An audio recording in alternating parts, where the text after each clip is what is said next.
Welcome everyone to the 30 Something Podcast, episode number 3. On this week's show, we're going to talk about things men should know before they reach the age of 30. Meek Mill in relation to mass incarceration, a new artist spotlight, love languages, the impact of single and dual parenting childhoods on 30-year-old men. If you're listening on our YouTube or social media pages, please don't forget to share, comment, and subscribe. You can follow us on Instagram at Podcast 30 Something. On behalf of Tone, Khalil, and Thompson, we'd like to thank everyone for tuning in, and I hope you enjoy show number 3.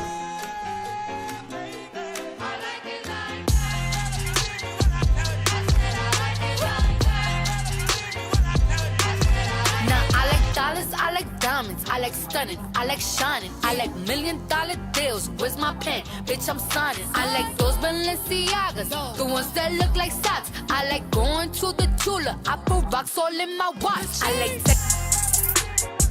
Hey.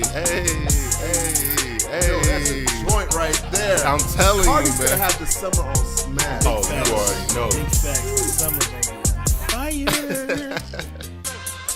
Man, nah, she was going in. I can't even front, man. I'm off this nice little drink, and you know what I mean? That joint you rocking right there. But welcome everybody to the 30-something podcast, and Back at it.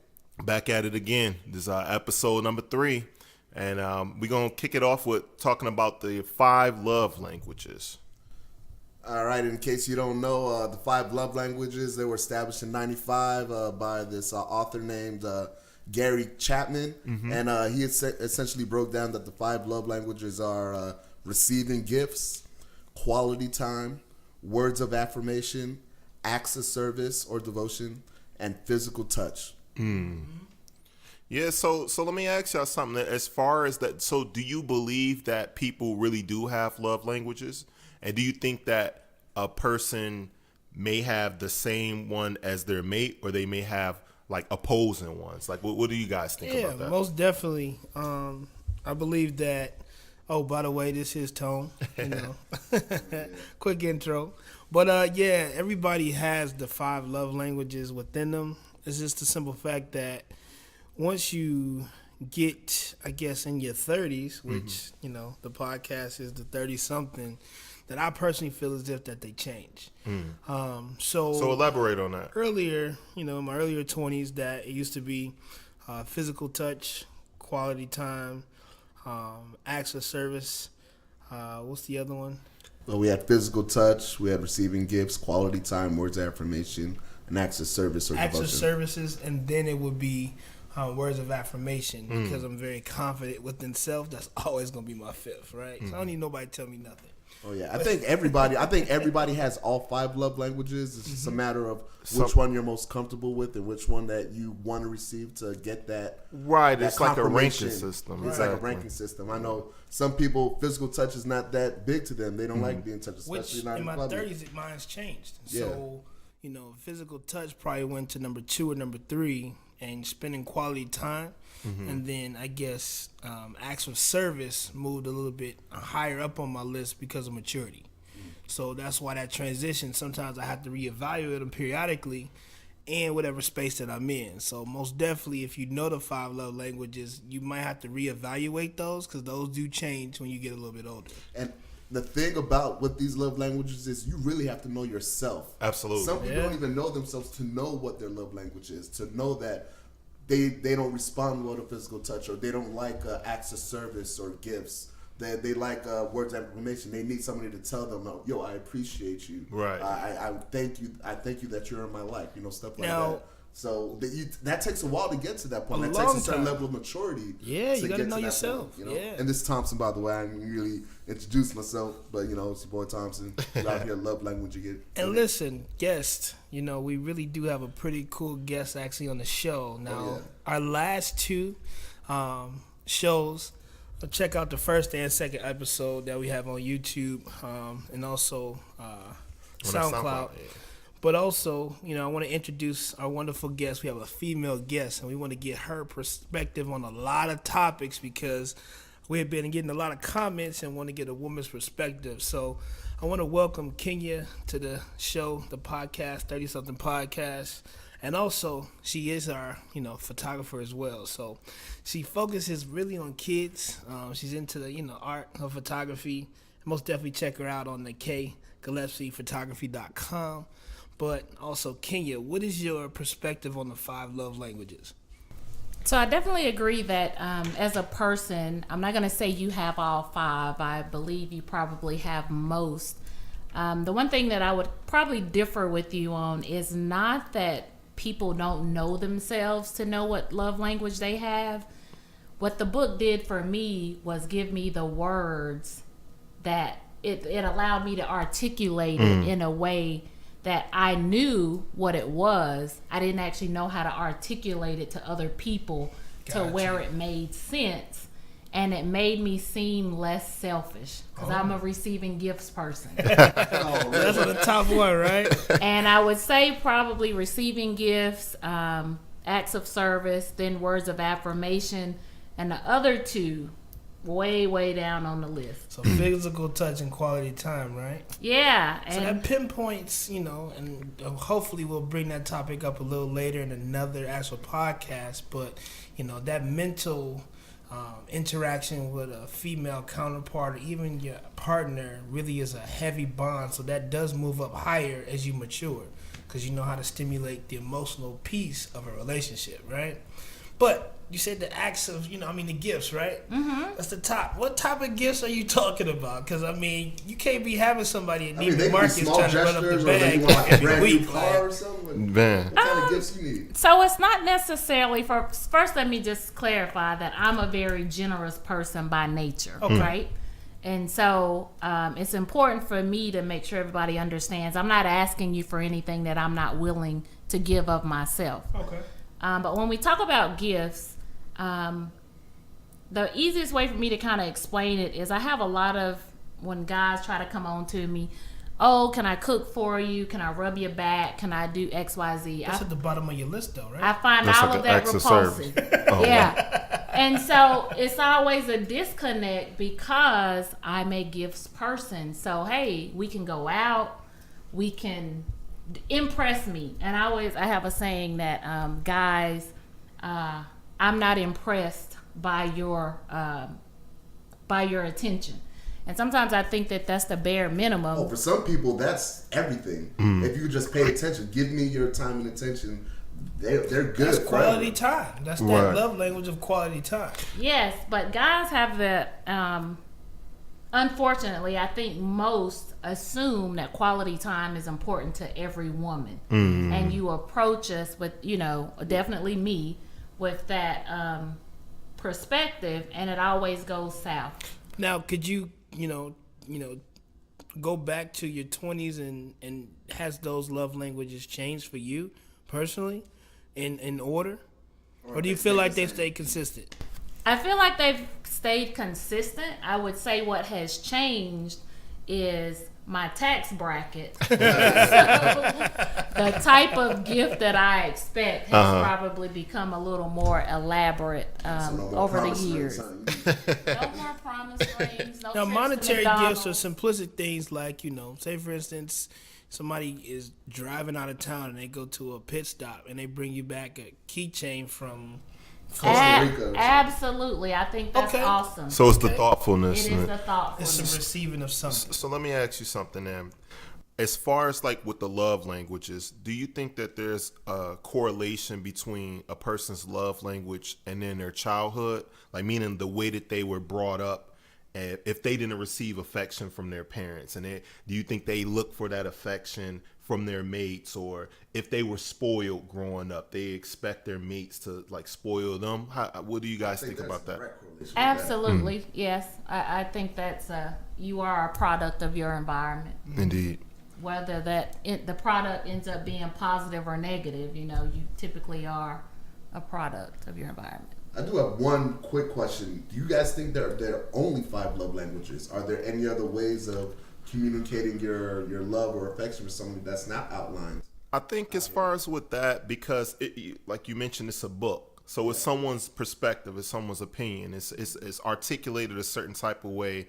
But there's always going to be more. You know what I mean? There's always going to be different things that that person didn't think about or they didn't listen, and that's totally fine. So to answer your question, I do believe that there may be other ways, but I do think that the author did do a great job at just making it concise. Yeah, so ultimately, we just got to pay attention to our mate and trying to figure it out, or have them tell you, straight up. Yeah, and that's where good communication comes in. That because I think a lot of people, where we go wrong, we don't communicate. A lot of times we expect the other person to just know or to just get it, and that's not life, right? Sometimes we don't know, we don't understand. Yeah. So I appreciate everybody actually listening in. Most definitely check out the actual book of the 5 love languages, especially for your spouse. Right, facts. They not. But it's good content, and if you really don't know about it, look it up. Indeed. And we're going to be right back and check you out in this. We're going to take a break, all right? 30-something.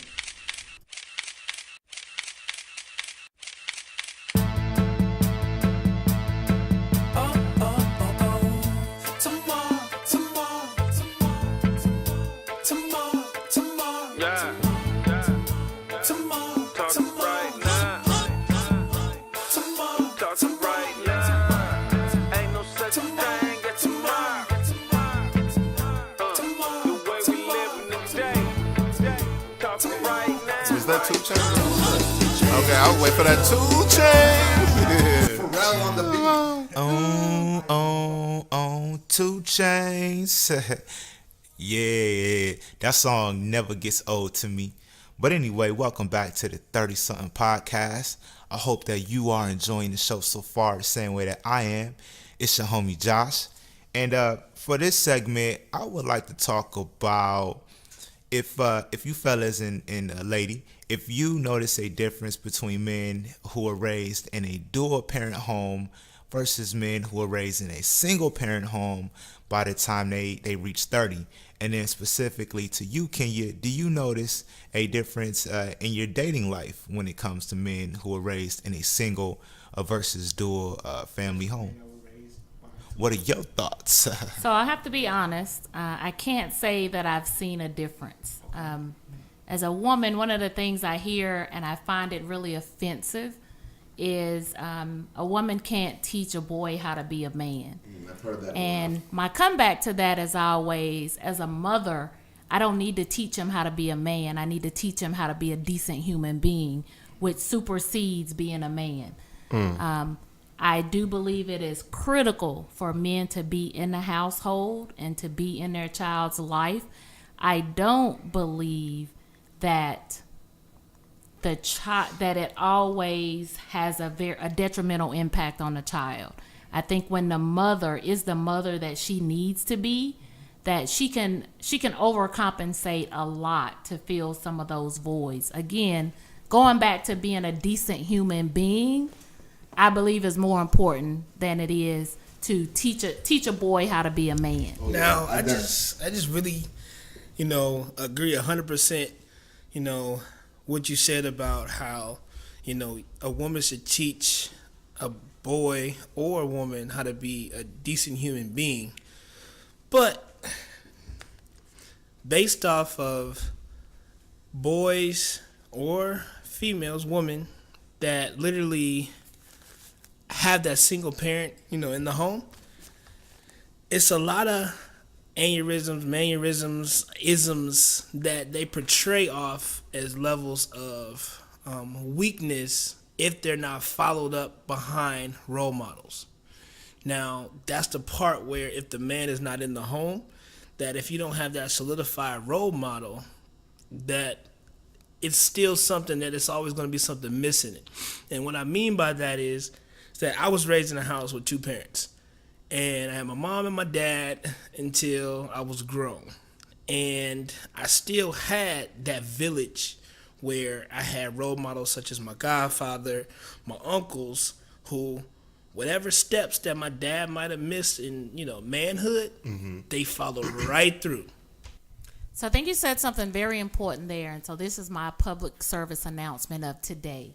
What you said was when your father was not available, you had other role models. And you need that. And so I'm saying to any man that's listening and then a woman as well, I challenge you to be a role model to some child that is not yours, that needs an adult, someone loving and Especially caring in our in their community. life. Because it does take a village, and the village doesn't have to be inside your home. Right. And then also with that, you can have a situation where both parents are in a household, right? But just because both of the parents are there, it doesn't even necessarily mean that they are a role model type of parent. Oh, they're a role model regardless if they're trying or not. Like, whatever person is in that child's life that's in contact with them, like, in the majority of the day, they're their role model whether they realize it or not. And they're picking up their values, their conception of what it means to be a man or a woman or a contributing person in society. They're picking it up from you regardless of you're trying or not. Yeah, I mean, and honestly, because it's 2018, so technology is so advanced these days. I truly believe technology is raising the children. I truly believe, like, the media, social media. I mean, you got instances where children are committing suicide and they're into family households, but what's going on in their society? Like, Oh, you talking about like that YouTube channel where you got kids playing with toys and kids just watching other kids playing with toys on YouTube? you got a lot of weird stuff on YouTube. Like, in fact, if you have children and you think just throwing like an iPad or something Yo, I'm in front seeing of them, that so much where, like, kids, parents are just throwing like a piece of technology in front of the kid and say, have fun for the next 5 So hours. what are they unlocking when they do that? What are they unlocking for the future of this child? What are they doing? So I think they're doing two things. One, Because I grew up think- on Sesame Street. You grew up on Sesame Street? Yeah, bro. Yeah. Okay. Yeah. Sesame Street. Everybody in here, Romper Room, if you're really old school. Shout out to them not saying my name. No, I was mad about that. They couldn't say my name. Hey, Romper Room lady. But sorry about that. sorry. I think two things. The one thing that it does is it definitely increases the intelligence and overall intellect of the child. the technology aspect. Absolutely. Okay. But two, it exposes them to things far beyond their years and what they should be exposed to. And a prime example is what you just touched on, is that 8-year-old who committed suicide. And I remember when that happened, I kept thinking, how does an 8-year-old even know what suicide is, to know how to accomplish it? And so it had to be technology. And I'm sure no one, I don't think they've probably delved into that aspect of trying to figure out how he knew what steps to take his life. But what else could it be? So, Thompson, what's your perspective, I guess, for the dual, parenthood versus the single parenthood in the household? Well, I think regardless if it's like single parent or double parent, like, just being like instilling shout out those to the grandmas. values. We forgot about the grandmas too. Like I said, it takes a whole village. It's not a matter of instilling gender stereotypes in the kid to think, oh, you're a girl, you're gonna have to do this, you're gonna have to cook and clean and be like a supporter of a man and be a wife and a mother, or for a man, you're supposed to be able to fix a car and provide and protect and never cry, never show emotions. It's about instilling core values so that when you do grow up, you know who you are as an individual, and being able to pass that on to your offspring and so forth and so on. It's not a matter of instilling, gender stereotypes and instilling these outdated perceptions on what it takes, what it means to be a man or a woman. Just instilling core values and moving forward. That's how I see it, regardless if you're single parent or dual parent, just helping that child become who they are Got you. and instilling those values to me. Okay. So the last thing that I want to say, and I think this deserves further conversation, even though we don't have time to get to it tonight, is I hear a lot of ladies call themselves single parents. And being a single parent is not the same thing as being single with a child where the parent is involved in the child's life. You are not a single parent in the aspect that is being used and thrown around. Your relationship status and the fact that you have a child is very different. And I say this because I want our women, black women specifically, because we're the ones we have a lot of work to do at rebuilding our culture and our families. Stop giving that negative perception to black men by claiming that you're a single mother when you know your child's father is involved in their life. That is critical. It is very demeaning to black men, and I want us to stop that. Wow. Okay. Well, and with that, Thank you, Kenya. yeah, I'm about to say. With that being said, let's take a break. He's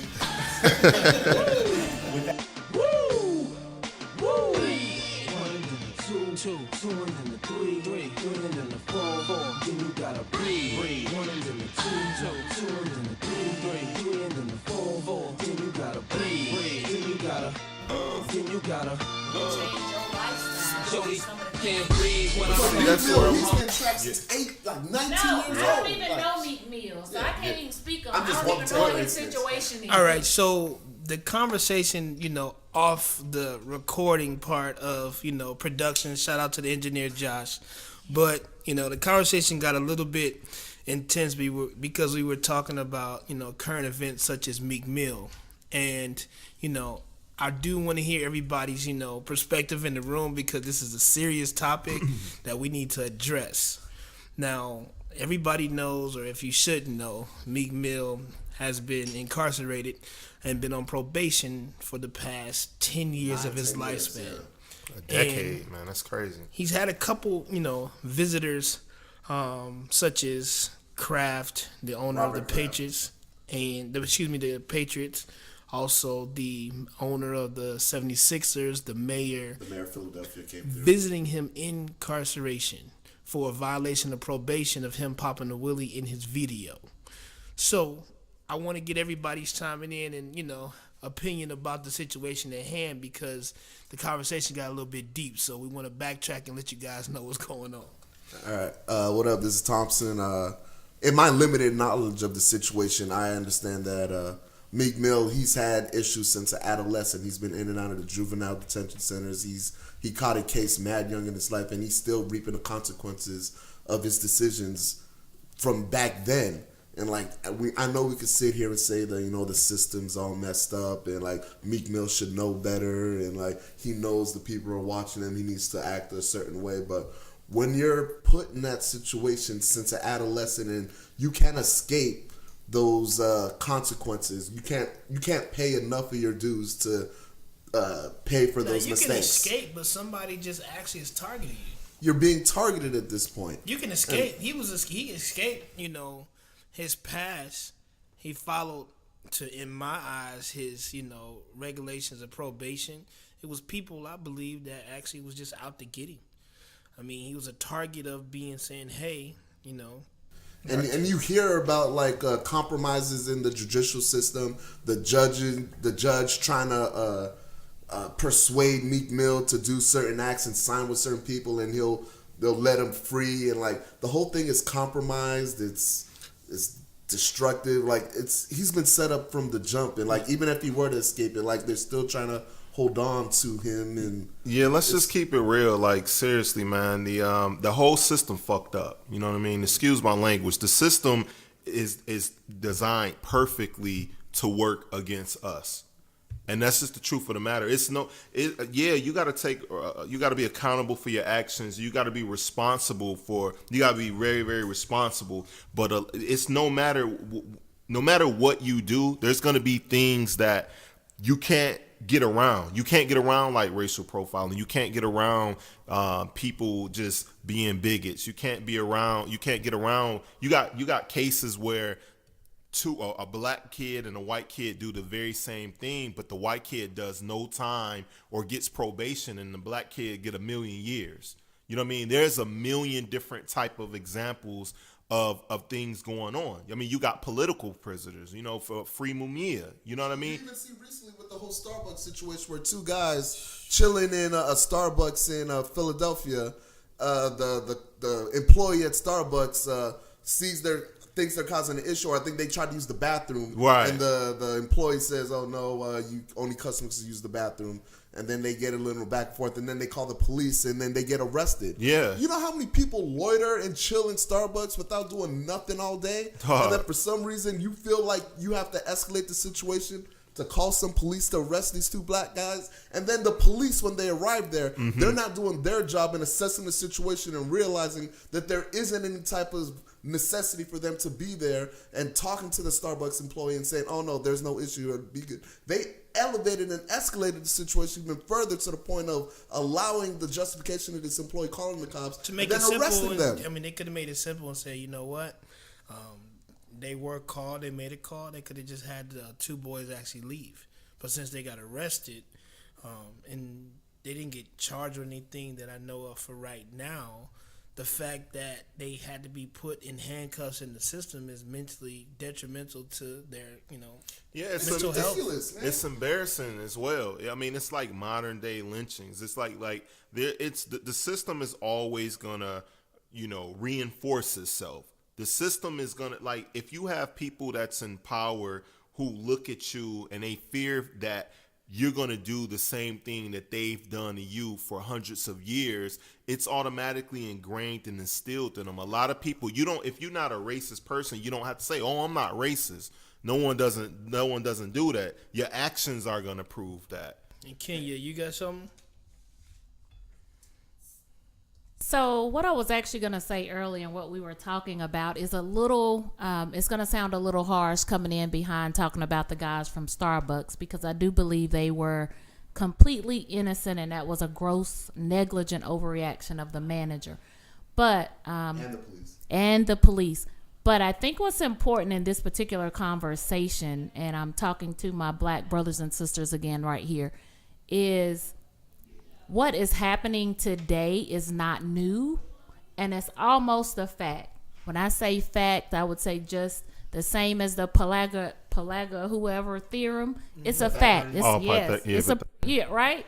So what are we doing to be proactive in anticipating these types of incidences so that we can continue to better ourselves and overcome them? Not to say that we use it as a crutch, but I think we use being surprised that it happened as a crutch. Because honestly, can I be honest with you guys? Like, it seems kind of repetitive where it's like the same cycle going on. Something crazy happens. We make a noise. We protest. We raise some signs. The whole situation dies down and people forget about it. And then wait until the next thing to happen. And it's just a repeat, release, recycle kind of thing. Like the cycle keeps on going. It's like, repetitive. what's the end game here? Like, what are we doing? I mean, honestly, the end game, if we're gonna talk real solutions, that'll probably be something that we would have to discuss off the mics. honestly, and that's real. Anybody who out there listening right now, I think they can attest to that, because I understand you do have to be responsible and you have to be smart. Like, that's why I love the game chess. You have to think. You got to outthink your opponent, and the greater the opponent, the greater it's going to make you. It's a lot of things that you could do everything perfect. Look at Wall Street, Black Wall Street. We weren't messing with nobody. We wearing, suits and shirts and ties and stuff like that. You see mad lynching pictures when the people that were being lynched, the black people, they were wearing a shirt and a tie. And if you don't know about Black Wall Street, we had our own airports, trains, doctors, lawyers. We were a fully functioning society in Tulsa, Oklahoma. And if you ever listen to some hidden music, which the Gap Band dropped a nice little song called "You Dropped a Bomb on Me," do the history and research behind that, and it'll actually blow your mind. All right. Now go ahead, Kenya. You said. I just need to backtrack and go back to the overthinking comment that you said, and I just want to call out to everyone that the gentlemen that got arrested were very peaceful and very passive. Handling that situation like that is not really how we typically advocate that it's handled. But because they did that today and in the near future, they will be very rich men. Absolutely. I don't know if you guys heard about this. He's not the CEO anymore, but he's something else pretty high in Starbucks on CBS this morning, talking about essentially they're probably getting ready to give them their own Starbucks store. But the reason they could do that, one, is because protesting and standing up for your rights, one person does make a difference. Two, they were able to keep their composure So even though they were being done wrong in the process, they didn't do anything that could be held against them, because that's usually what the opposition is looking They took for. the Martin Luther King tactics of being absolutely, peaceful, right? they're looking for a reason to discount your narrative of what happened. Facts. So by them remaining peaceful, right, and handling the situation above the fray, I think they set themselves up for life. And if I had to bet money on it, I would say while they were being arrested, that's exactly what they were thinking. I'm about to get paid. Yeah. And I would, and That's what I'm, Khalil yeah. was telling me the other day when we had a side conversation about that. They But gonna I get want, paid. yeah, Well, I want they didn't everybody know about to the think. civilian recording the video. Nah. I mean, that because that video didn't exist, then it would have been a he say she said Well, situation. well, you never know like what's going on in a moment, because issues like this, believe it or not, happen every day. You just don't hear about and it. we're just lucky enough that there was a video this particular time. Exactly. It's every day something is going on somewhere. You hear about these cop shootings and stuff like that. It's not just the one that you hear about on social media. You got the higher numbers that it never makes it to social media. And just to piggyback real quick on what you guys were talking about, like Tony, you were saying taking the Martin Luther King approach, and Kenya, you were saying like as far as being peaceful. Now, I'm more Malcolm than Martin, right? But that's not to By say that any Martin means necessary. was a violent man. But Malcolm's very intelligent, very Facts. wise guy. And it's so important to be able to hold your composure. And that's in life. You want to, it's not to say there's never a time where you don't strike back. Yeah, you got to defend yourself. You have to be wise and know, okay, let me do that, because at the end of the day, you do want to make it home as well. That's not telling you to be passive and allow people to just, I'm not for that, turn the other cheek. I was taught that growing up, but nah, when I got older and recognized how the world really works, it was something else. But we could talk for hours about this segment.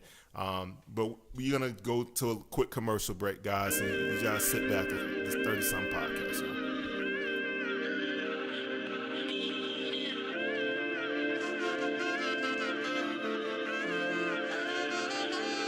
Going out to deep end, done it for the weekend. We don't need a reason, put it all on me. Going out to deep end, done it for the weekend. We don't need a reason, put it all on me. No, I know, run away as a savage. Yeah, I do it for no reason, that's just how it is. I deserve something different than the average. If you in town for the weekend, give me a blessing. I ain't gon' judge you. We don't know better. I ain't the only nigga, so there ain't no pressure. Just come and get it. I know you ready. It's automatic. All right, welcome back to the 30-something podcast. If you've been listening to us for the last 3 episodes, then you already know what this is. We're going to get into the new artist spotlight. So for those who may be listening to us for the first time, let me just explain to you what the new artist spotlight is. We just like to do a segment every podcast where we highlight either a young artist or a new artist, or just someone that we believe makes good music, and that it would be someone that people in our age range would be comfortable listening to. We hear it all the time. People say that the new music is whack, or they talk about mumble rap, or talk about this generation. And, I believe I'll speak for us all, we believe that good music is still being produced. So we're just using our podcast as an opportunity to highlight new artists in our segment called the New Artist Spotlight. So with that being said, I'm going to turn it over to Thompson. If you can just tell everyone about this week's New Artist Spotlight. Hey Josh, I appreciate the intro, man. This week, the new artist profile, we're going to talk about they with a period at the end. Now these cats, these are 2 cats, and I swear this was by accident, because the past couple of weeks, Tone's been doing the new artist spotlight, and he's been focusing on the West Coast. Guess where these cats are from? Canada. Like the offspring of Drake or something? These cats Shout are out from, to the 6 guy. These cats are from Los Angeles, California. West Okay, Coast that's all what's day up, man. again. Shout out to the West Coast, man. Hey, these guys, these are two R&B cats, Dante Jones and Drew Love. They've been grinding since 2015. They put out an album, their first little project. It was an EP called New Religion. And they had this song on there that really blew up, especially in Australia, I believe. It was called Working For It. And they've really been building up, and they got their big break when they opened up with Bryson Tiller, when Bryson Tiller went on his first major tour when he released Trap Soul. And, you know, that was a smash in like 2016, 17, where you had Sorry, Not Sorry. And what's the name of the group again? It's called They. They with the period. You can't forget the You period. cannot Not forget a question the mark period. or exclamation. Not a question mark, it's a period. Okay. Oh, yeah. They dot.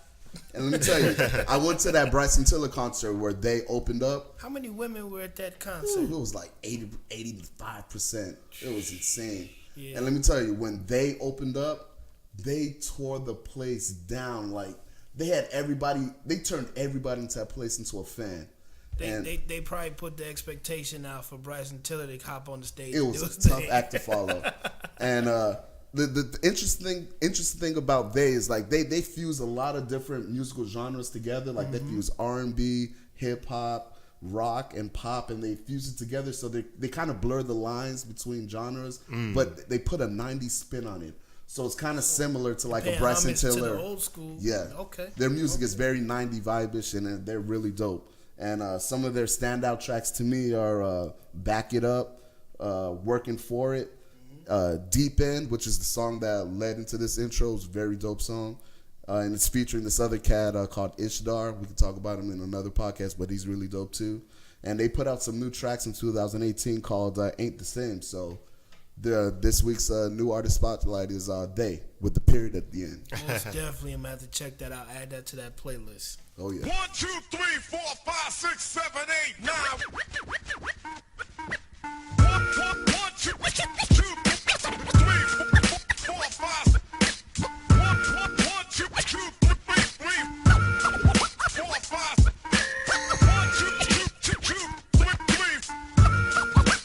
5. 1, 2, 3, 4, 5, 6, 7, 8, 9. All right, welcome back to the 37 Podcast. It's your boy Thompson, and just the last segment we're gonna talk about. I figured we have a little fun here, and I was listening to this radio show, and the host on there was talking about, you know, there's certain things that a man should be able to do by the time he's in his 30s. And I made sure to make a note of that, and I wanted to bring it to the table and see, you know, as I go through the list, if you guys can or cannot do these things, and whether or not they're essential to the skill set of a 30-year-old man or woman to, you know, in this society. So I'm going to bounce some off y'all and then give me your reaction on what you guys think.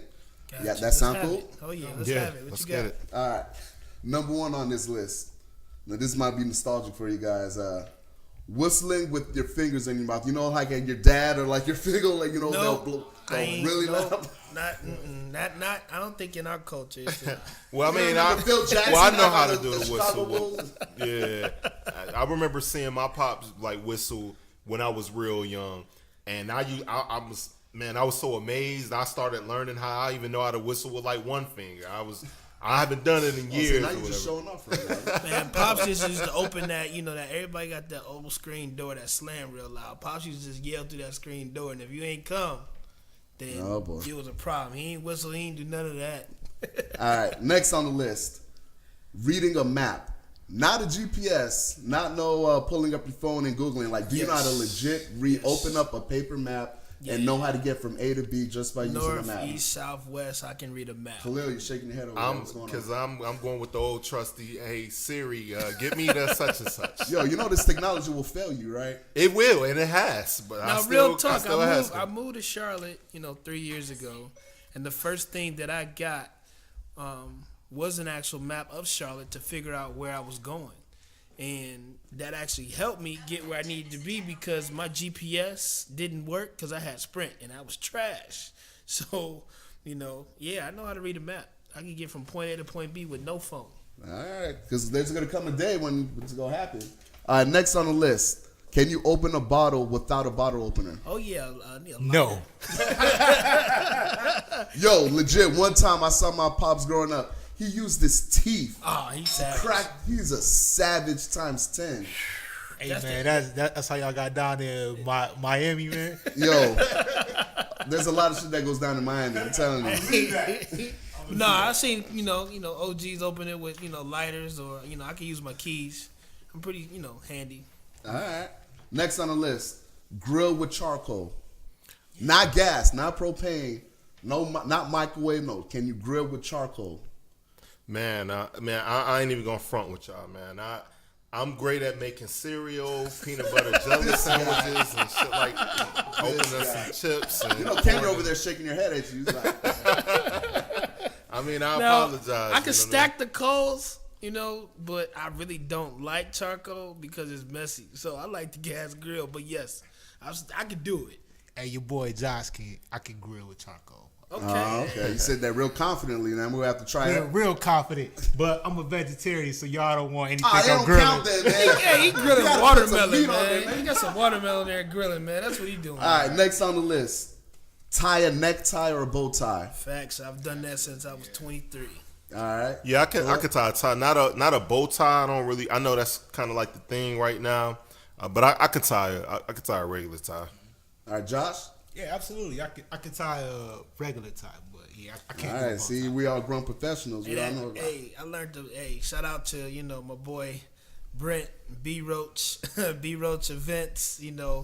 Hey, we was up in on the west side of Lakewood, and it's a spot called Christophiers, and we brought maybe about 26, 27, and that was the first place we actually learned to actually tie a bow tie, and it was history after that. Hey, for everyone that doesn't live in Cleveland, they don't know what Lakewood is, man. Oh, that's okay, but He's just dropping all these things. if like they that. had a map, they could find it. That's Oh what yeah, they it's could a nice throwback. All right, okay. I can't even front. Like all my ties, they're kind of pre-tied, and I just put them on the rack. Oh no! Yo, don't judge You me, ain't man. the only one, bro. You ain't the only one. But I just recently started to learn how to do it myself. So come and see YouTube Slack. it, man. It's That's how I learned through YouTube. that Hold Windsor, on, man.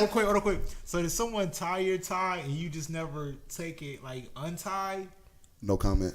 I plead the fifth on that. I plead the fifth. Next on the topic, break down the door. Do you know how to break down the door? You talking about with the hinges? Like, okay. Whatever you think. Can you break down the door if you had to? I mean, are we speaking metaphorically right here? No, Like, legit what? break down the door. Okay, because my mind be going. No, I to know different some places medical, sometimes, physical, break down the walls. Nah, that's in not your- what I was in your- thinking about. I'm talking about break down the door. If you're trapped in a room, can you break Kicking down the the door door? I'm with the getting, front I'm door. getting out that Wait for the- motherfucker. I'm getting- yeah, I'm yeah. getting out that door. Can I escape some shit? Yeah, I can do that. All right, simple one. Can you change a flat tire?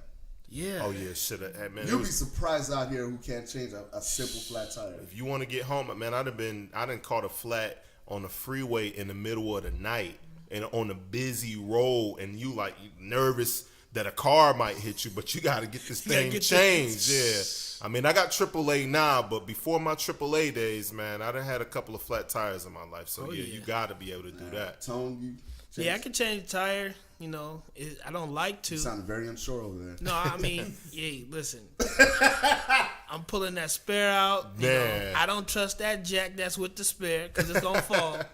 If you ain't on the hill, you don't put the emergency brake on. I know the rules, Man. but I don't want to do it. No, you never want to do it. As soon as that flat happens, you like, damn, you know what I Calling my mean? man Ray with the tow truck like, hey, bro, I need you to help me change this tire, man. Oh man, you losing some points over there, Tone. What's Hey, happening? man, it's okay. Once you get in your 30s, you can afford to pay somebody to do it. Light I stunt, told you, really? I'm a AAA member, man. Shout out to Facts. AAA. Y'all owe me a check for Well, that y'all stunting AAA. on these mics right now. Next one. Can you build the fire from scratch? Yeah, give me a lighter, give me some paper. Oh, this one. Okay. All right, now the last one on the list. Negotiate or haggle. You know how to negotiate. We salesmen, you gotta know how to. Yeah, It's a wrap on that one. I'm putting you on blast when I'm coming to the checkout line at Best Buy for price match. Like, Man. if I got some kind of gadget and I pull it up on Newegg or anything, yo, I need it for the low. Even the CD man, I done hustled him the other day. Hey, I still buy bootleg movies. You know Man, what I I'm know saying? how to hustle a damn vending machine. I haggle a vending machine, man. Oh, that's what's up. Well, there's a couple things on there, Nah, but I'm we could talking. address them on another podcast. But I just wanted to test you guys out, see where y'all stack up. So We think we passed? I think I'm 3 for 10. I think that's passing. that's right? not That's enough on to the brag with. on the curve. You think that's man. passing? Man, we gotta wrap this up, man. So there you go. 10 things you need to know to be a man or woman, in your 30s. So it's 30 something podcast. Peace.